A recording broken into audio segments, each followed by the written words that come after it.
tales where dreams take flight. Comes a cat who talks by moonbeam light. Whiskers the cat was a sleepy fluff. He snacked and napped and had enough.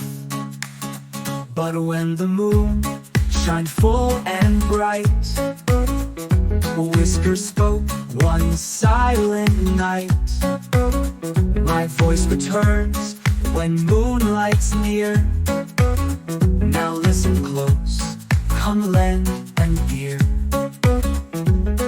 The magic's fading all around. The fireflies lost their glowing sound. In the old clock tower high, a glowing star is tucked nearby.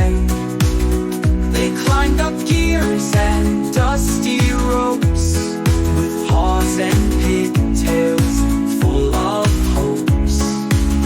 Behind a gear a shimmer flew, a glowing star, a silver blue.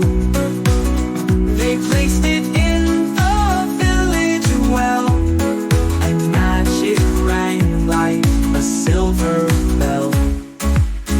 The moon dipped low, his voice grew small.